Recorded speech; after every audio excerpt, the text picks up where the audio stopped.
નાના બાળકોના વાલીઓએ ચેતવા જેવો વધુ એક કિસ્સો સુરતમાં સામે આવ્યો છે।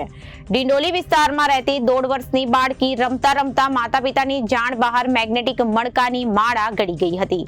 2-3 દિવસ પેટમાં દુખાવો અને ઉલટીઓ થવાની શરૂ થઈ ગઈ હતી। ત્યારબાદ સ્મીમેર હોસ્પિટલ ખસેડાતા એક્સરે કરતા પેટમાં મેગ્નેટિક મણકાની માળા હોવાનું સામે આવ્યું હતું।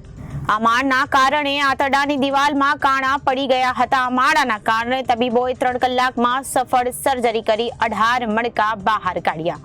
આ સાથે જ આંતરડાની દિવાલમાં પડી ગયેલા કાણા રિપેર કરી જીવ બચાવી લેવામાં આવ્યો હતો। મળતી માહિતી પ્રમાણે ડિંડોલી વિસ્તારમાં 1.5 વર્ષની અનન્યા પરિવાર સાથે રહે છે। પિતા સાયકલ રિપેરિંગનું કામ કરે છે અને 1.5 વર્ષની બાળકી માતા પિતાની જાણ બહાર મેગ્નેટિક મણકા ગળી ગઈ હતી। હજુ ભાષા બરાબર ન હોવાથી માતા પિતાને જણાવી શકી ન હતી। ત્યારબાદ બાળકીને ઉલટી થતા પેટમાં દુખાવો થતા નજીકના દવાખાને સારવાર માટે લઈ ગયા। 2-3 દિવસની સારવાર લીધા બાદ પણ દર્દીને ઉલટી તથા પેટનો દુખાવો બંધ ન થતો હતો।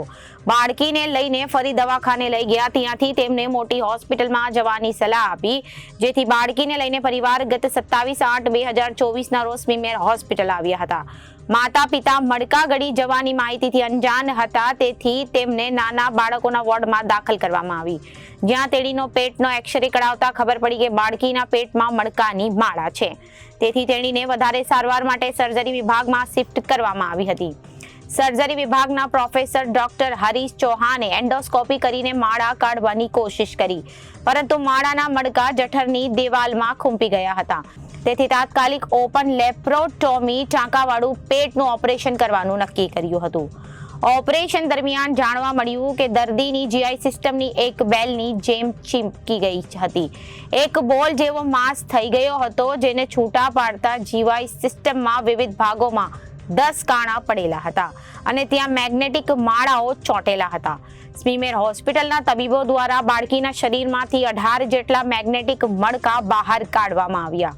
મેગ્નેટને લઈને આખી જીવાઈ સિસ્ટમ ચીપકીને આંતરડાની દિવાલમાં પ્રેશર નેક્રોસિસ થઈ કાણા પડી ગયા હતા। આ તમામ 10 કાણાનું રિપેર કરી દર્દીનું 3 કલાક સફળ ઓપરેશન કર્યું હતું।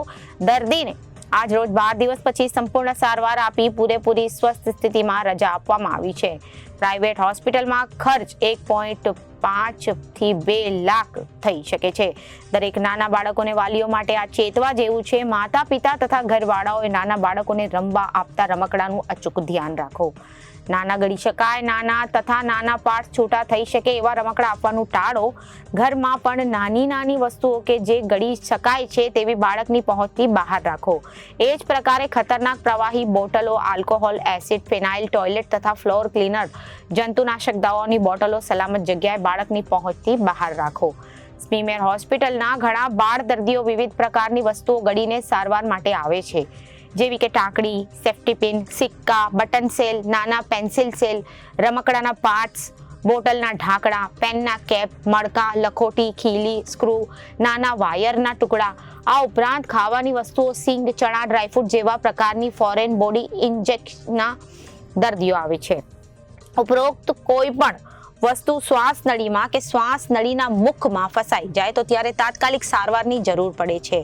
તેને સારવારમાં મોડું થાય તો દર્દીની મૃત્યુ પણ થાય છે। આ પ્રકારના ઘણા બાળકો તથા યુવાનોને જોયા છે જે હોસ્પિટલ પહોંચ્યા પહેલા જ દમ તોડી દે છે, જ્યારે પાચન તંત્રમાં જતી ફોરેન બોડી ઇન્જેક્શન અન્નનળી અને જઠર તથા આંતરડામાં કાણું પાડી દર્દી માટે જાનનું જોખમ ઊભું કરે છે। સુરત પાલિકા સંચાલિત સ્મીમેર હોસ્પિટલમાં દર અઠવાડિયે આવા સરેરાશ 10 થી 12 બાળકો આવે છે। 1.5 વર્ષની બાળકીના ઓપરેશન દરમિયાન બેભાર કરનારા ડોક્ટરોએ પેડિયાટ્રિશિયન સર્જરીની team professor doctor Harish Chauhan, doctor Milan તથા યુનિટના રેસિડેન્ટ ડોક્ટરોને દર્દીના માતા પિતાએ હૃદયપૂર્વક આભાર માન્યો હતો। હું doctor professor doctor Harish Chauhan, surgery વિભાગ, સ્મીમેર હોસ્પિટલ। મારે આમ જનતાને, વાલીઓને, જે નાના બાળકોના વાલી હોય છે એમને જાણવા જો કે એક સંદેશ આપવાની ઈચ્છા છે। અમારા સ્મીમેર હોસ્પિટલમાં દર અઠવાડિયે 10 થી 12 બાળકો અલગ અલગ પ્રકારની ફોરેન બોડી ગળી જઈને આવતા હોય છે। અને ક્યારેક આ ફોરેન બોડી શ્વાસ નળી અને ફેફસાની નળીમાં ફસાઈ જતા બાળકો હોસ્પિટલ પહોંચવા પહેલાં જ દમ તોડી દેતા હોય છે. તો અત્યારે જ એક 1.5 વર્ષની ડિંડોલીની નાની બાળકી જે મેગ્નેટના મણકાઓ ગળી ગઈ હતી, એના પેરેન્ટ્સને ખબર નહોતી કે શું ગળી ગઈ છે ને 2-3 દિવસ પેટમાં દુખાવો ઉલટી થતા તેઓ નજીકના ફિઝિશિયનને ત્યાં જઈને દવા લીધી હતી, પણ 3-4 દિવસની દવા પછી એને કોઈ ફરક નહીં પડતા સ્મીમેર હોસ્પિટલમાં બાળકો વિભાગમાં બતાવવા આવ્યા હતા. ત્યાં પણ એમને કોઈ એવી હિસ્ટ્રી આપી નહોતી કે બચ્ચું મેગ્નેટ યા કોઈ ફોરેન બોડી ગળી ગયું છે. ત્યાં આગળ એક્સિડન્ટલી એક્સરે, પેટનો એક્સરે કરાવતા ખબર પડી કે અંદર પેટની અંદર એક મણકાની માળા છે.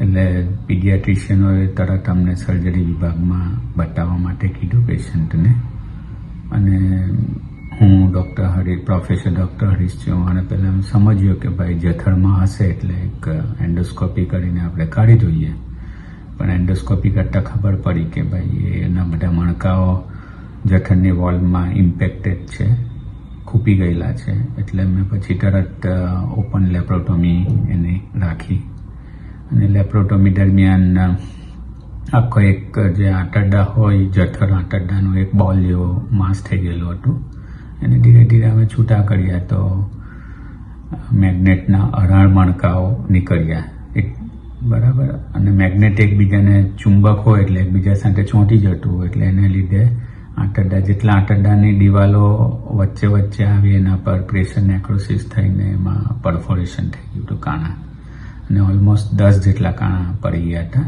અલગ અલગ પાર્ટના જીઆઈ સિસ્ટમના, અને એ અમે રિપેર કરી.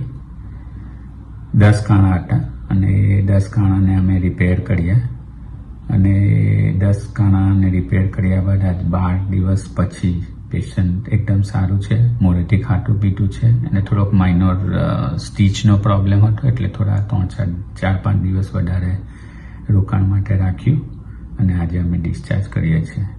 એટલે નાના બાળકોના વાલીઓને મારો એક ખાસ સંદેશ છે કે આવા નાના ગળી શકાય તેવા રમકડાઓ, જે રમકડાના પાર્ટ્સ છૂટા થઈ જતા હોય એવા રમકડાઓ, અને નાની નાની વસ્તુ જેવું કે ટાંકડી, પેન્સિલનું ઢાંકણ છે, મણકાઓ છે, લખોટીઓ છે, સેલ છે, બટન સેલ છે, એ બધી વસ્તુઓ બાળકોના રીચની બહાર રાખો. અને ઘણીવાર બાળકો એસિડ અને એવું પણ એક્સિડન્ટલી પી જતા હોય છે, એટલે આવા ડેન્જરસ પ્રવાહીવાળી બોટલો યા એને પણ એમના રીચની બહાર રાખવી જોઈએ. તમે સાવચેતી રાખો તમારા બાળકોના ભવિષ્ય માટે, એ એક મારો સંદેશ છે. કેમ કે અમારા માટે એવરી વીક 12 થી 13 પેશન્ટો આવા આવતા હોય છે. તો તમે જરૂર, મારો વાલીઓને વિનંતી છે કે આવી બધી વસ્તુઓ બાળકોના પહોંચની બહાર રાખે. જય હિન્દ.